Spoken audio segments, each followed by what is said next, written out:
we have some teams that are up and coming. The teams that have been doing better than most people thought. We already talked about the Sixers. The Sixers are doing a lot better. But then you got the Suns, dude. The Suns are playing actually pretty well. You got the Jazz, the Suns, the Sixers, and then the other team that I called out before the season started were the Raptors.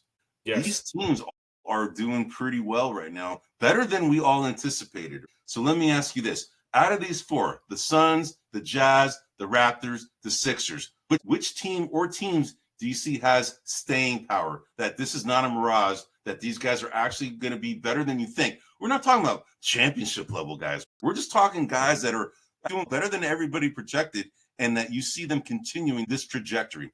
The Suns, the Jazz, the Raptors, and the Sixers. What are your thoughts? Of the four, I would pick between the two East Coast teams, which is the Raptors and the Sixers.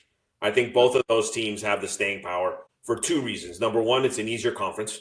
Number two, I think that the players they have are a little bit more experienced, with the exception of Devin Booker on Phoenix, than other teams. The other teams are just newer. Rookies hit walls. Rookies begin to get tape filmed on them. And, they start changing the way they have to play defense. So I just think it's a tougher conference in the Western Division. So I would go with either the Raptors or the Sixers. And between those two, I'm going to say the Sixers, but with the caveat that Embiid could really mess this up. No, I know. I agree. And the thing is, Edgecombe and Maxey have been balling out. Then you got, Kelly Oubre. He's been playing well. You got Quentin Grimes playing very well. Then you have Embiid, who's kind of been in and out of the lineup. They have Andre Drummond, who spells Embiid when he's hurt. So this team has actually done a lot better. And I agree with you. I think they're the team amongst these four that are going to be the ones that are going to be continuing the climb and stay towards where their trajectory. The Suns, I think, will prove to be a better team than we all anticipated. Mark Williams being on there when they lost DeAndre Ayton, I think that's a good move, a good backfiller.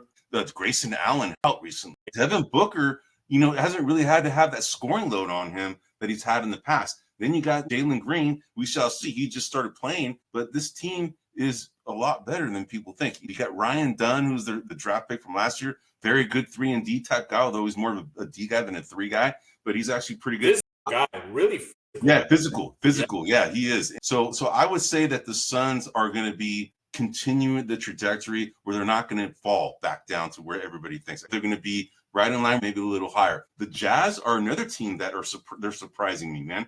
From a standing standpoint, they're not necessarily killing it, but they're the 10th seed right now. They're 4-7, right?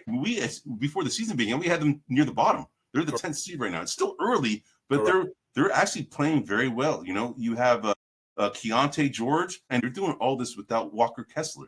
Out for the season. I know he's out for the season. So they're actually playing pretty dang well. They got Isaiah Collier back, and they lost Colin Sexton, and then you have Filipowski who's been playing. Yusuf Nurkic, remember they got him too. This team is actually playing pretty well as a cohesive unit. Hey everybody, this is Big John from Grumblings Media, and I just want to say thank you for watching our content. If you want to support our efforts here at Grumblings Media, just smash the subscribe button right here, totally free, or just go ahead and consume more of our great content. Click either one of these two boxes.